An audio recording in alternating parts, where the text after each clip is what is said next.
चित्रकूट में कामदगिरी के जिस पर्वत पर भगवान ने विश्राम किया, उसके कोने पर चढ़ने के बाद अब तो रास्ते भर भी कुछ मकान और कुछ साधु संतों की कुटियां हैं। वहां एक बहुत बड़ा पत्थर रखा हुआ है। सुनते हैं कि ये सदियों से 8000 वर्षों से तभी से ऐसा ही रखा हुआ है। उस पर बैठकर रात्रि भर लक्ष्मण निरीक्षण करते थे कि किसी दिशा से असुरों का प्रवेश तो नहीं हो रहा, कोई गलत पशु तो नहीं आ रहा। ये एआई सिखाई गई लक्ष्मण को कि लक्ष्मण आंख खोले बैठे हैं, अगर कोई नहीं आ रहा तो सो रहे हैं। लेकिन जैसे ही उस लेजर किरणों के किसी क्षण में किसी निश्चर ने प्रवेश किया, तुरंत ही लक्ष्मण जाग जाते हैं और उनका हाथ धनुष पर कस जाता है। ये एआई का प्रयोग।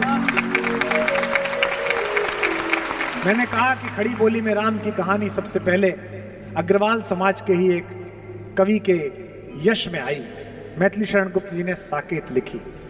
उसमें पूछता है कवि प्रकृति से कि जाग रहा यह कौन धनुर्धर। देखिए लक्ष्मण की प्रतिमा पीछे, जबकि भुवन भर सोता है, पूरी दुनिया सो रही है, ये कौन आदमी है जो जाग रहा है? और कैसा लग रहा है? ऐसा लग रहा है जैसे कामदेव ने वनवास ले लिया हो। भोगी कुसुमा युद्ध योगी सा, कुसुम के आयुध जिसके हैं ऐसे योगी जैसा पैदा हो रहा है। भोगी कुसुमा युद्ध योगी सा बना दृष्टिगत होता है, किस व्रत में है वीर व्रती है, निद्रा का यो त्याग किए, राज भोग के योग्य विपिन में बैठा आज विराग लिए।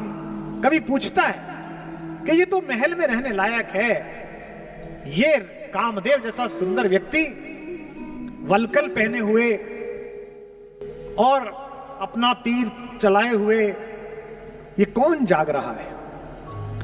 विशिष्ट सुरक्षा प्राप्त लोगों के अंगरक्षकों को आपने देखा होगा, वो दिन के समय काला चश्मा लगाए केवल यूं देखते रहते हैं कि किसी आदमी की किसी चहल पहल में कोई बुरा विकार तो नहीं है। लक्ष्मण इसी भावना के साथ रात्रि में देख रहे हैं। क्यों देख रहे हैं? कवि पूछता है क्यों देख रहे हैं, तो कवि को उत्तर मिलता है। कहते हैं कि बना हुआ है प्रहरी जिसका इस कुटीर में क्या धन है। इस कुटिया में ऐसा कौन सा रिजर्व बैंक ऑफ इंडिया है जिसके लिए यह आदमी बैठा है रात भर? जिसकी रक्षा में रत इसका तन है, मन है, जीवन है। उत्तर देखिए और बलिहारी हो जाइए। मर्त्य लोक मालिन्य मेटने स्वामी संग जो आई है, तीन लोक की लक्ष्मी ने यह कुटी आज अपनाई है। कवि दो प्रश्न छोटे छोटे हैं। श्रीकांत शुक्ल यहां सुनने आए हैं। वे कह रहे हैं कि कल आपने सिर्फ भरत पर बात की, क्या लक्ष्मण और शत्रुघ्न जी से भगवान का उतना प्रेम नहीं था? ऐसा नहीं है। अब शत्रुघ्न जी पर सबसे कम बोला गया है। मेरा तो मन है कि एक दिन मैं शत्रुघ्न जी पर ही बोलूं किसी प्रकार से। लक्ष्मण जी पर पहले बोल चुका हूं, कुछ जगह बोला है, लेकिन आपने कहा है कि लक्ष्मण से प्रेम नहीं था। ऐसा नहीं, लक्ष्मण से भी बहुत प्रेम है। वस्तुतः देखो तो राम और लक्ष्मण अलग नहीं है। आप कितने भी यशवान हो जाएं, आप कितने भी धर्मशील हो जाएं, आप कितने भी आर्थिक रूप से मजबूत हो जाएं, आप देशों के राजा बन जाएं, लोकतंत्रों के महानायक बन जाएं, लेकिन सूरज की रोशनी में प्रधानमंत्री जी भी, राष्ट्रपति महोदया भी, कोई भी खड़ा होगा तो उसका शरीर, उसका परिदृश्य, उसके कपड़े कितने भी सुदर्शन हो, कितने भी उजले हो, उसकी परछाई काली पृथ्वी पर दिखाई देगी। जब से पृथ्वी बनी है कोई सिकंदर ऐसा पैदा नहीं हुआ कि जिसकी परछाई उजली हो। केवल इस विश्व की मर्यादा में इस पृथ्वी पर केवल हमारे राघवेंद्र भगवान राम ही ऐसे चले जिनकी परछाई उजली है। भगवान नीले वर्ण के हैं और उनकी परछाई की तरह चलने वाले लक्ष्मण जी उजले वर्ण के हैं। लक्ष्मण भगवान की उजली परछाई। आप कभी चित्रकूट पधारिए, बहुत अद्भुत जगह है। इतनी अद्भुत कि दो प्रदेशों का दावा है कि हमारा है, कि हमारा है। आधा चित्रकूट उत्तर प्रदेश में है, आधा चित्रकूट मध्य प्रदेश में। माता मंदाकिनी की धारा उनको अलग अलग करती है। कुछ नहीं है, नक्शे में सिर्फ इतना ही है, इधर है इधर है। एमपी वाले भी कहते हैं कि हमारे यहाँ रहे भगवान, हम यूपी वाले कहते हैं कि हमारे यहाँ भी रहे। चित्रकूट में कामदगिरी के जिस पर्वत पर भगवान ने विश्राम किया, उसके कोने पर चढ़ने के बाद अब तो रास्ते भर भी कुछ मकान और कुछ साधु संतों की कुटियां हैं। वहां एक बहुत बड़ा पत्थर रखा हुआ है। सुनते हैं कि ये सदियों से 8000 वर्षों से तभी से ऐसा ही रखा हुआ है। उस पर बैठकर रात्रि भर लक्ष्मण निरीक्षण करते थे कि किसी दिशा से असुरों का प्रवेश तो नहीं हो रहा, कोई गलत पशु तो नहीं आ रहा। महर्षि विश्वामित्र ने 15 वर्ष की आयु में जब राम को अपने शिष्यत्व में स्वीकार किया भगवान को, तो उन्हें बहुत सारी सिद्धियां दी थी। अक्सर लोग पूछते हैं सिद्धि क्या थी। यह सिद्धि यूं मान के चलिए कि उस समय विश्व में डिफेंस साइंस की 2 बड़ी लैब थी। जैसे आज नासा को लैब माना जाता है, जैसे आज पेंटागन को लैब माना जाता है, विश्व की सबसे बड़ी 2 लैब थी। एक लैब के ओनर मालिक चलाने वाले थे महर्षि विश्वामित्र, और एक लैब के चलाने वाले थे महर्षि अगस्त्य। एक उत्तर भारत में काम करते थे, एक दक्षिणापथ में काम करते थे। लेकिन इन दोनों का विज्ञान तो बहुत विकसित हो गया था, लेकिन आयु क्षीण हो रही थी। और ये दोनों ही एक ऐसे सुयोग पात्र को ढूंढ रहे थे जिसके हाथ में सदियों के शोध के बाद बने हुए इन वैज्ञानिक यंत्रों को सौंप कर जाएं। पूरी दुनिया किस बात पर चिंतित है कि हमारा एक पड़ोसी देश है, उसने एटॉमिक बम बना लिया है। हमको लेकर कोई चिंतित नहीं है। हम तो सन 77 के बाद से इस प्रयास में लगे। शक्ति अगर गलत हाथों में आ जाए तो वो हिटलर पैदा करती है, और शक्ति अगर जगत के मंगल के हाथों में आ जाए तो वो गांधी पैदा करती है, पटेल पैदा करती है, तिलक पैदा करती है, भगत सिंह पैदा करती है। इस शक्ति को किसको सौंपूं, विश्वामित्र सोच रहे हैं। और विश्वामित्र ने योग्यतम पात्र का चयन किया जिसका नाम है राम, जो दशरथ का युवराज है। दोनों भाइयों को लेकर गए, राम को सिखाया कि एआई का प्रयोग कैसे करना है, राम को सिखाया कि माया कैसे पहचाननी है, राम को सिखाया कि एक बाण से ही हजारों लोगों को कैसे समाप्त करना है, राम को सिखाया कि अनावृष्टि कैसे रोकनी है। लक्ष्मण को भी एक सिद्धि सिखाई। लक्ष्मण को सिद्धि सिखाई कि बिना पलक झपकाए जागते हुए कैसे सोना है। ये बात 30 साल पहले जब ऐसी ही किसी उद्बोधन पीठिका से मुझसे भी महनीय किसी ऋषि मुख ने कही होगी कि एक ऐसा आदमी जाग कर देख रहा है जो पीछे सो रहा है लेकिन आगे जाग रहा है। तो पश्चिम के विज्ञानवादी लोगों ने कहा यह तो संभव ही नहीं है, या तो आदमी सोएगा या आदमी जागेगा। आजकल नया घर बनवाइए तो जो एआई और ऑटोमेशन का काम करने वाले आते हैं आर्किटेक्ट के साथ, करोड़ों रुपए लेते हैं आजकल।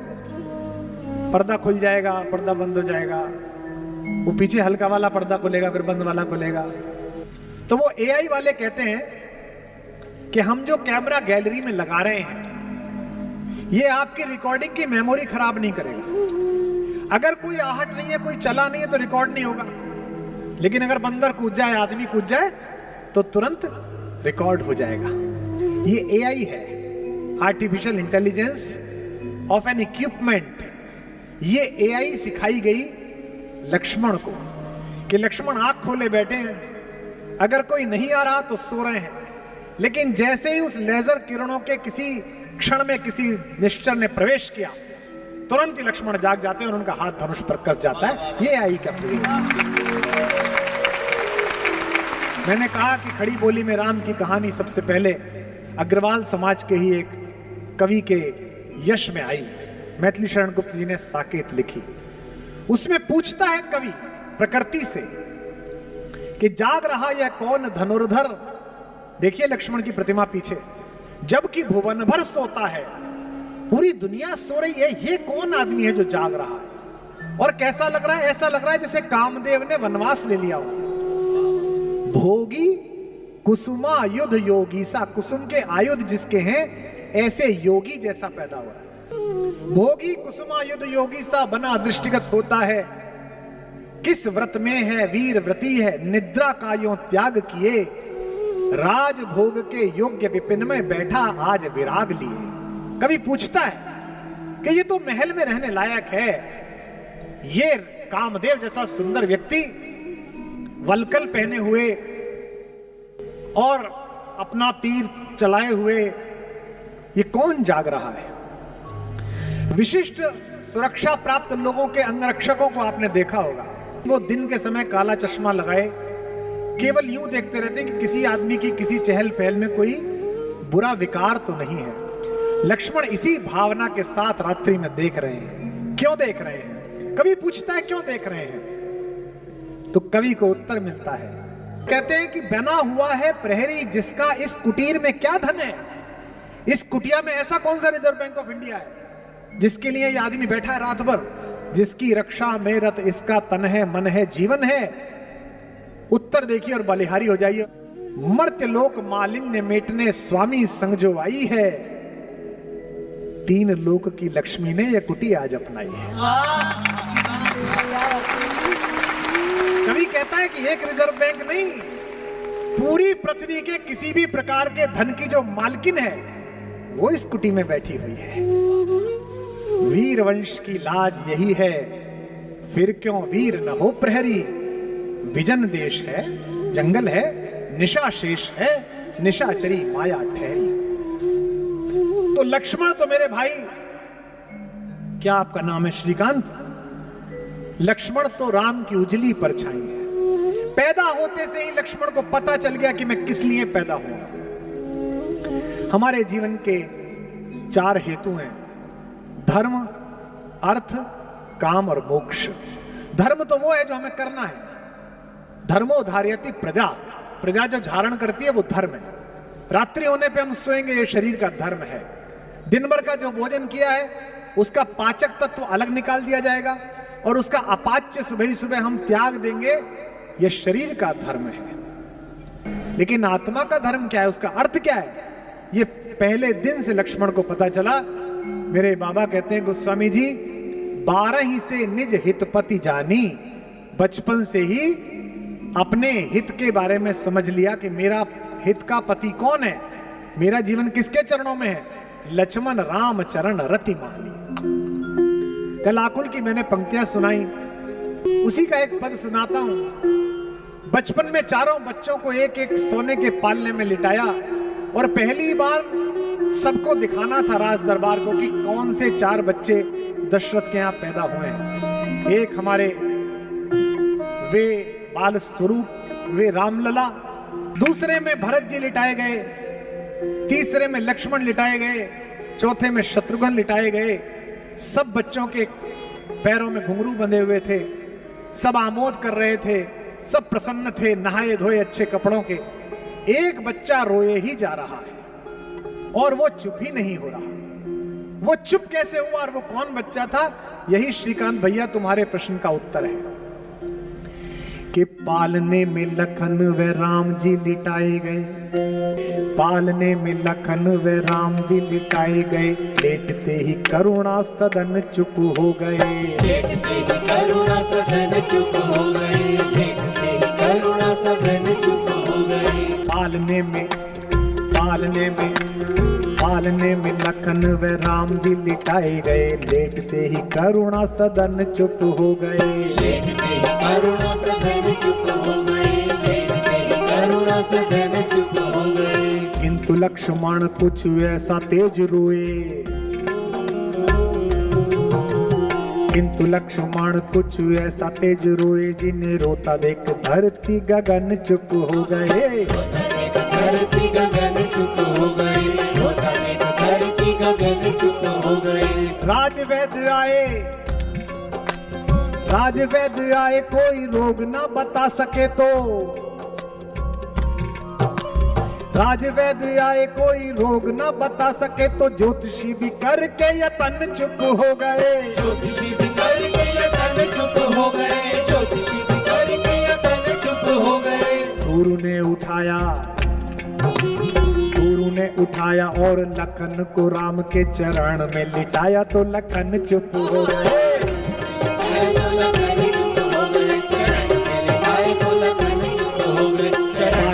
पालने पालने में लखन व राम जी लिटाए गए। लेटते ही करुणा सदन चुप हो गए। लेटते ही करुणा सदन चुप हो गए। लेटते ही करुणा सदन चुप हो गए। किंतु लक्ष्मण कुछ ऐसा तेज रोए, जिन्हें रोता देख धरती गगन चुप हो गए। रोता देख धरती गगन चुप हो गई। रोता देख धरती गगन चुप हो गए। राजवैद्य आए कोई रोग ना बता सके, तो ज्योतिषी भी करके यतन चुप हो गए। ज्योतिषी भी करके यतन चुप हो गए। ज्योतिषी भी करके यतन चुप हो गए। गुरु ने उठाया और लखन को राम के चरण में लिटाया, तो लखन चुप हो गए। चरण में लिटाया तो लखन चुप हो गए। चरण में लिटाया तो लखन चुप हो गए। बचपन में जिस बच्चे को यह पता चल गया कि किन चरणों के प्रभाव से मेरे पीड़ा का उपचार होगा, वे लक्ष्मण है। इसलिए आपका प्रश्न कि भरत से कम प्रेम है कि ज्यादा प्रेम है, नहीं, सबसे बराबर है।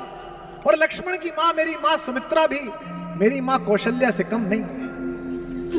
जाते हैं लक्ष्मण पूछने के लिए कि मां, भैया और भाभी वनवास जा रहे हैं, कि मैं चला जाऊं कि नहीं चला जाऊं? आप मां हैं, आपसे पूछने आया हूं। मां कहती है तुझे किसी ने गलत बता दिया, मैं तेरी मां हूं। कहती है तेरी मां तो सीता है बेटा, तात राम सब भांति सने। और कहती है कि यहां रहने से अयोध्या में रहूं या जंगल में जाऊं? तो सुमित्रा ने क्या कहा? अवध तहां जह राम निवासु, तहां दिवस जहां भानु प्रकाशु। बेटा जैसे जहां सूरज निकलता है दिन वहीं हो जाता है, राम जहां रहेंगे वहीं अयोध्या हो जाएगी, तो इसलिए अयोध्या में। और मन ना बदल जाए, बेटे के मन में शंका ना आ जाए, इसलिए कहती हैं जो पे राम सिया वन जाही, अवध तुम्हार काम कछु नहीं। तेरा कोई काम नहीं है। कैसा परिवार है, कैसी पत्नी है उर्मिला। सीता तो फिर भी भगवान के सामीप्य में है, चाहे वनवासी जीवन है लेकिन पति तो है, सुख दुख में साथ वाला। उर्मिला से तो पूछा भी नहीं गया। उर्मिला जब भरत आए जंगल में मनाने के लिए राम को, तो पूरे अयोध्या को लेकर आए। एक कथा आती है कि उर्मिला उस दिन आई।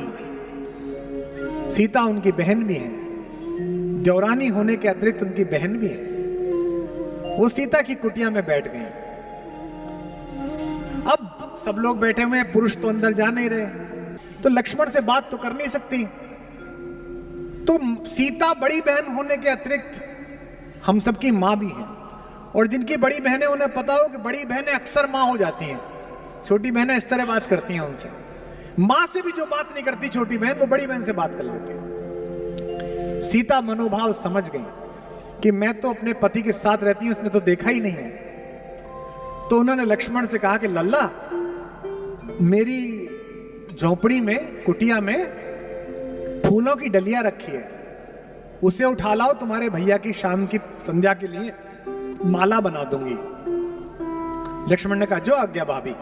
और तेज गति से लक्ष्मण गए। लक्ष्मण को क्या पता, जैसे ही कुटिया का द्वार खोला तो सामने उर्मिला, वो खड़ी हो गई। अब सोचो, पूछ के नहीं आए हैं, लेकिन जैसे ही देखा, अब लक्ष्मण असमंजस में कि लौटूं कि बात करूं। तो मैथिली शरण गुप्त कहते हैं, खुद उर्मिला ने आगे बढ़कर मुस्कुराते हुए कहा, कभी मेरे बाग में घूमने वाले हो हिरन, आजकल तू जंगल में घूमता है, मैं तुझे बांधूंगी नहीं, इसलिए भय मत कर। मेरे उपवन के हरिण आज वनचारी, मैं बांध न लूंगी तुझे, तजो भय भारी। लक्ष्मण भी कहते हैं कि मैं तुम्हें इसलिए नहीं छोड़ के आया कि मैं तुमसे प्रेम करता हूं, मैं तुम्हें इसलिए छोड़ के आया हूं कि सीता तो अधिकारिणी है राम का प्रेम पाने के लिए। राम अधिकारी हैं कि सीता जैसी दिव्य विभूति और भगवती का पाणी ग्रहण करें, पर मुझ में तो कोई योग्यता ही नहीं है कि मैं सीता की बहन का हाथ थामूं। वन में तनिक तपस्या करके बनने दो मुझको निज योग्य, भाभी की बहना तुम मेरे अर्थ नहीं केवल उपभोग्य। तुम केवल मेरी पत्नी नहीं हो, तुम जगत नंदिनी सीता की बहन हो। मुझे इस योग्य तो बनने दो कि कोई व्यक्ति ये ना कहे कि अरे कहाँ तो सीता का पति मर्यादा पुरुषोत्तम राघवेंद्र और कहाँ उर्मिला का पति, तो वे तो तपस्वी हैं ही, मुझे तपस्या करने दो। आप सबको पता है कि जब संजीवनी बूटी लेकर गए हनुमान, तो रास्ते में उत्तर प्रदेश क्रॉस किया। एयर सीमाओं का सर्वेक्षण था कि कोई क्रॉस ना कर ले। रडार ने बताया कि ऊपर एक अद्भुत तरीके का कोई यान जा रहा है। भरत ने कहा कि ऐसे बिना अलार्म के कोई अयोध्या की एयर सीमा कैसे क्रॉस करेगा, उतारो इसे नीचे। तो उनको तीरों से घेर के नीचे उतारा गया। टेक्निक देखिए आप। जब नीचे उतरे तो देखा कि वो तो राम राम बोल रहा है, हे राम हे राम। भैया आप कौन है? मैं अंजनी पुत्र हनुमान हूं, भगवान का सेवक हूं। कहां जा रहे हो भैया? उनके छोटे भाई को मूर्छा आ गई है। भरत बड़े दुखी है। भरत ने कहा कि ये उन्हीं का घर है, मैं उनका छोटा भाई हूं और ये चरण पादुकाएं रख के चला रहे हैं। उनकी सेवा सत्कार उन्हें जाना था, माएं बुलाई गई। क्या कहा कौशल्या ने? कौशल्या ने हनुमान के कान में चुपचाप कहा, भैया मेरे बेटे से कह देना 14 वर्ष प्रतीक्षा बहुत करी है, लेकिन लक्ष्मण के बिना अयोध्या ना आए।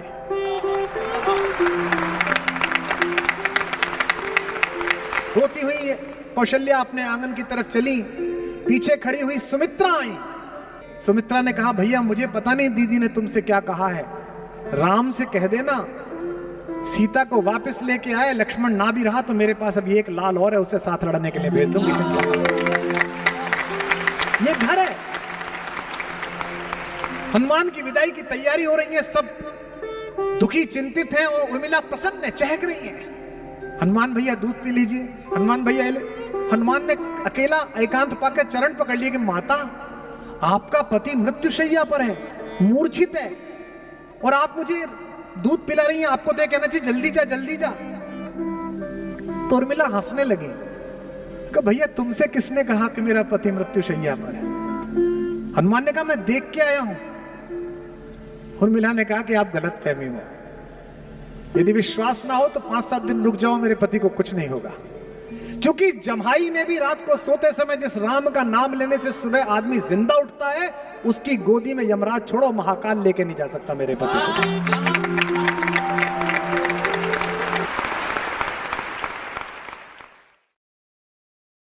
प्रतिवर्ष रामलीला हो रही है। रामलीला की क्या कहानी है? रामलीला की कहानी इतनी है कि एक दशरथ के पुत्र हैं जो वनवास के बाद अपनी पत्नी के एक अनाचारी के द्वारा हरण करने के उपरांत उसका वध करके वापस लौटते हैं 9 दिन बीतने के बाद। इस कहानी में क्या नया है? इस कहानी में कुछ तो अमृत तत्व है कि दुनिया के सबसे बड़े संकट कोरोना के समय भी ये कहानी भारतीय टेलीविजन पर दिखाई गई तो पूरी दुनिया की नंबर 1 टीआरपी लेकर वो कार्यक्रम भी आ गया। ऐसा क्या कहानी है?